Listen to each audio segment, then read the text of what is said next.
أعوذ بالله من الشيطان الرجيم. بسم الله الرحمن الرحيم.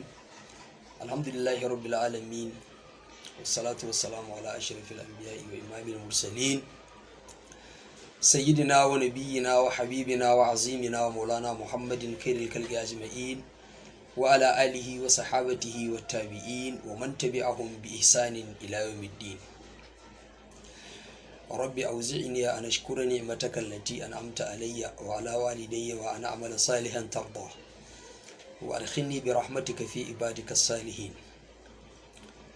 ‘Yan uwana ‘yan Najeriya, musamman al'ummar jihar Kano, ina gabatar mana da sallama ta addinin musulunci. Assalamu alaikum wa rahmatullahi ta'ala wa barakatuh.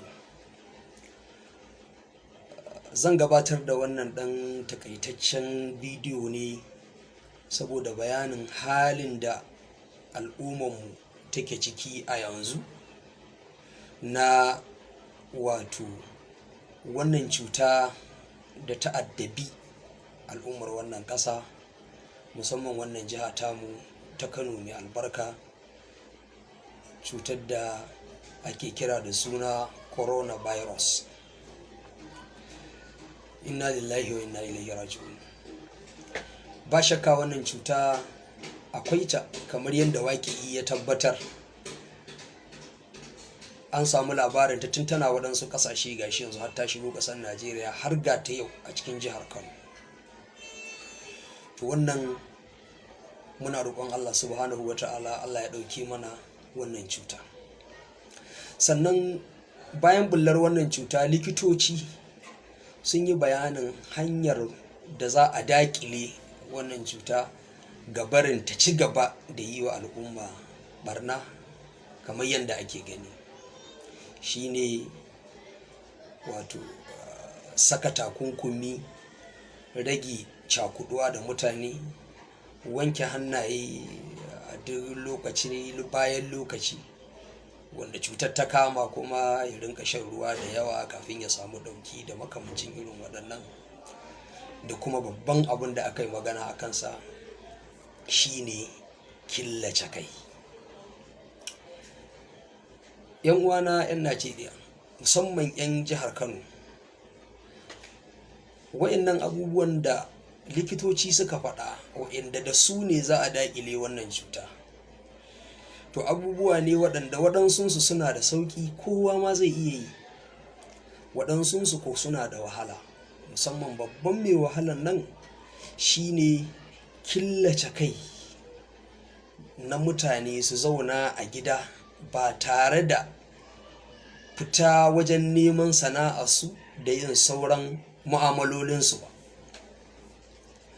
wanda a zahirin gaskiya wannan shine babban matsalar da take da buƙatar yin nazari a cikinta, da kuma neman yaya za a yi a haɗa hannu waje ɗaya don ya zamana an samu tserata daga wannan cuta ta hanyar wannan killace kai. Akwai abin da wato sai da shi killace kan nan za ta yi jama'a, shine abin da mutane za su ci a gidajensu da su da iyalansu. A munan jihar Kano, a ƙididdiga ta nuna a jihar Kano akwai mutane sama da mutum miliyan 15. Waɗannan mutane sama da mutum miliyan 15, mawadata a cikinmu ba su fi 2% ba, ma'ana mutum 150,000 su ne mawadata. Waɗanda kuma ba mawadata ne ba za a kira su mawadata ba, amma za su iya ciyar da kansu a cikin wannan killatar, su ma ba su wuce 2% cikin al'umma ba su wuce mutum 150,000. Yanzu a mutum sama da mutum miliyan 15, a ce mutum 300,000, ko ma ka ƙara ka ce mutum 500,000, amma bashi cewa mutum miliyan 1 su ne za su iya ɗaukar nauyin kansu wajen yadda za su iya riƙe gidansu. To ya ilahi, sauran al'umma kuma yaya za su riƙe kansu wajen yadda za su ɗauki nauyin iyalansu. Wannan abu ne mai matuƙar haɗari kuma da yake da matuƙar buƙatar a tsaya a yi nazari a kan shi. Gwamnati ta ɗauki dukkanin matakin da ya kamata ta ɗauka na cewar masu hannu da shuni su taimaka mata, gwamnatin tarayya ta taimaka mata da abin da take da shi a lalitar gwamnati akan ta taimaka wa mutane kan wannan kulle da aka yi musu a cikin gidajensu. Amma inda matsalar take bayyananniya ce. Da taimakon da mawadata suka bada, da taimakon da gwamnatin tarayya ta bada, da taimakon da gwamnatin jiha za ta hada a lalitasta, zai yi wahala wannan taimakon ya iya gamsar da mutane ya ɗauki nauyinsu da su da iyalansu a cikin gidajensu. Kuma sai gashi wajen yanda za a yi wannan taimakon ya zo hannun mutane, sai nake ganin kamar gwamnati ya kamata ta sake yin nazari akan hanyoyin da za ta raba wannan tallafi ya zuwa ga al'umma. Gwamnati ta sani, kamar yadda na ji wani ɗaya daga cikin dattijan wannan jiha ko dattijan ƙasa ma gabaki ɗaya, Alhaji Bashir Usman Tofa, Allah ya saka masa da alkhairi, ya yi bayanai waɗanda suke ya kamata a mai da hankali a saurare su. Dukkanin kuɗin gwamnati na al'umma ne, kuma ita al'umman nan haƙƙi ne, wajibi ne ga shugabanni su tsaya tsayin daka wajen ganin sun ije musu cuta, sun jawo musu amfani. A tsaye da duk wani abin da sunan wannan abin wani aiki, a dawo da hankali wajen yaya za a yi a ije wa mutane wannan cuta. To idan gwamnati ta yi amfani da wa'innan kuɗaɗe nata da kuma waɗanda masu kuɗi suka ba da gudunmawa da wanda da Allah ya huwa cewa ya yi, to ina ba da shawara masu mukamin gwamnati, in na faɗi haka ina nufin tun daga gwamna da 'yan majalisu, sanatoci, 'yan majalisar wakilai na tarayya da 'yan majalisar jihohi, ciyamomi da kansiloli da kwamishinoni, hanyoyin da kuka bi lokacin da kuna neman ƙuri'un mutane, ku bi waɗannan hanyoyin wajen ba su taimako. Sanda kuna neman ƙuri'un mutane, kun nemi dattijai, kun je kun zauna da su, kun nemi sarakai masu mulkin gargajiya, kun zauna da su, kun nemi malamai, kun zauna da su, kun nemi ɗaliban ilimi na manya-manyan jami'o'i, kun zauna da su, kun nemi ƙungiyoyin ɗalibai, kun zauna da su, kun nemi ƙungiyoyi na taimakon juna na garuruwa da unguwanni, kun zauna da su, kun je chaptoci, kun je ƙananan hukumomi, kun yi taron zon-zon, kowane layi in kun san akwai majalisar samari, kun je kun zauna wannan majalisar ta wannan samari, kun gabatar musu da bukatunku na cewa kuna so su zaɓe ku domin ku tsaya ku janyo musu haƙƙi. Ya kamata in kun tashi raba agaji, ku bi waɗannan hanyoyin ku ba da agaji don ya isa gidan kowa. Amma waɗannan hanyoyin da aka yi amfani da su, wa'inda ake amfani da su a yanzu wajen raba wannan tallafin, ba na jin za su iya game duk waɗanda yake da buƙatuwar a ba su wannan tallafi. Mafi yawan unguwanninmu, mutanen da suke cikin waɗannan unguwanni suna da buƙatar taimako gaskiya, domin a kowace unguwa idan ka kasa unguwar kaso 10, to kaso 9.5 suna buƙatar a taimake su. To idan kamar yadda a siyasance kuka bi dattijai da masu unguwanni da malamai da masallatai da majalisu da ƙungiyoyi, kuka zauna da su, kuka bi wa'innan ƙungiyoyin kuka je kuka zauna da su, kai a wannan unguwar waɗannan mutane ne suke da buƙatar taimako, za su ce muku da wane da wane da wane. To ya kamata ku bi waɗannan hanyoyin ku ba da wannan taimakon don ya je gidan mutane.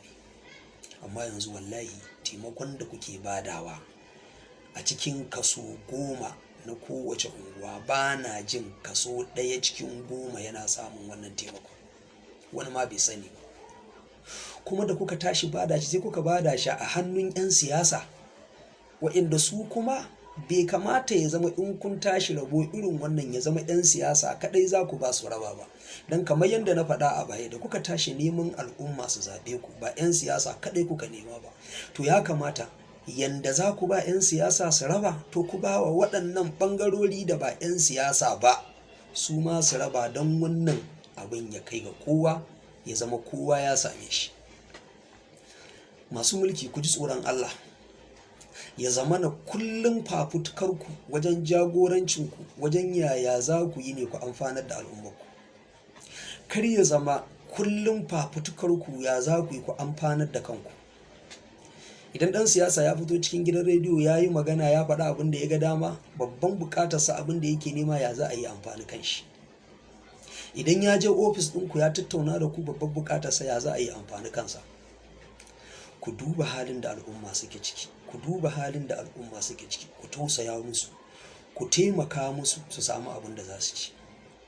Na yi magana da wani nake faɗa masa cewa ya dinga yawaita wanke hannunsa da sanitizer kamar yadda aka faɗa. Ya ce min nawa ce sanitizer? Ya ce masa za ta kai 1000 yanzu, saboda yanayin lalacewar al'ummarmu daga bujurowar wannan abun naira 400-500 an kai shi naira 1000. Sai ce mun to wallahi halin da nake ciki a yanzu a gidana kwana 3 ba mu da sabulun da za mu yi wanka da ni da iyalina. Sabulun wanka na naira 200. Mutumin da bai da sabulun wanka, ina maganar ka ce masa ya yake ya ciyar da iyalinsa gari kwano ɗaya na naira 400 da ɗan abin da zai bada a sarrafa wannan garin don a ci abinci a gidan shi.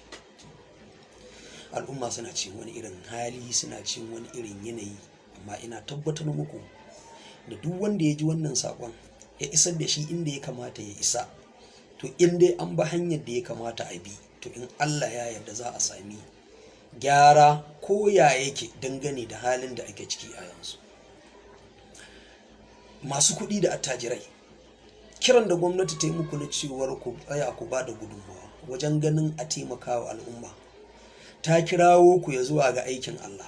Kuma alhamdulillah mu dai a jihar Kano mafi yawan waɗanda suka yi shura da kuɗi da manyan attajirai 'yan kasuwa da kamfaninnika sun yi iya ƙoƙarinsu wajen badawa. To ya kamata mu sake yin tunani mu ma wajen ganin wannan taimakon mun yi shi. Abin da muka bada na a taimaka mu tsaya tsayi mu ga wannan abin da muka bada na a taimaka wa al'umma, taimakon ya kai inda ya kamata ya kai. Idan ya kai inda ya kamata ya kai, falillahi alhamdu. In bai kai ba, a canja salon yanda za a yi taimakon nan ya kai inda ya kamata a kai. Idan mutum ma'aikacin gwamnati ne, to ya kokari a cin aikin gwamnatin shi ya fafutukar aiki yanda ya kamata ya yi don ya ga ya taimaki al'ummarsa, ya fitar da ita daga kangi. Idan ɗan siyasa ne, ya yi kokari ya ga ya fitar da al'ummarsa daga kangi. Idan mawadaci ne, ya yi kokari ya ga ya fitar da al'ummarsa daga cikin kangin da take ciki. Wannan shi yake nuna kowa yana tafiya ne tare da kowa don neman amfanar da al'umma, ba don neman taka al'umma a kai wani matsayin da ba za a iya taimaka musu ba. Allah subhanahu wa ta'ala ya yaye mana wannan cuta, ya ɗauke mana ita albarkar annabi sallallahu alaihi wasallama. Kuma Allah ya sa wannan tunatarwar da na yi ya zama da ta yi amfani a wajen al'umma. Ina roƙon Allah, ina mai tawassuli da manzon Allah sallallahu alaihi wasallama, ina tawassuli da alƙur'ani, ina tawassuli da wannan wata na Ramadana, ina tawassuli da manya-manyan bayin Allah da ayyuka na ƙware da al'umma su kai. Allah ya ɗauke wannan annoba daga cikin al'umma gabaki ɗaya, musamman al'umman musulmi, musamman Najeriya, musamman jihar Kano. Allah ya ɗauke mana wannan cuta gabaki ɗaya. Allah ina roƙonka, ina yin addu'a duk mutanen da aka ba su tallafi don su taimaka wa al'umma, Allah ka gyara halayensu, kai sa zuciyarsu ta samu salaha da gyara, abin da aka ba su nan su kai shi inda ya kamata a kai shi. Allah duk wanda ka san idan an bashi wannan tallafin ba zai kai wa al'umma ba, Allah karkasa a bashi, Allah karkasa a bashi. Idan kuma har an bashi ya cinye haƙƙin mutane, Ubangiji Allah ka saka wa al'umma, Allah ka saka wa al'umma daga wannan hali, wannan babbar ukuba da al'umma take ciki. Wannan abin yana buƙatar nazari kwarai da gaske, kuma yana buƙatar al'umma su tsaya su yi abin da ya kamata su yi don ganin sun taimaki jama'arsu. Allah ya yi mana wannan annoba, Allah ya yi mana wannan cututtuka, rashe-rashe da ake yi a wannan jiha tamu. Muna roƙon Allah, Allah ya tsaida mana waɗannan mace-mace, Allah ya tsaida mana waɗannan mace-mace. Allah, cututtukan mu na zahiri da na baɗini Allah ka san su, Allah ka ɗauke mana su don albarka annabi sallallahu alaihi wasallam. Da wa'innan 'yan kalmomi nawa nake cewa wassalamu alaikum wa rahmatullahi ta'ala wa barakatuh.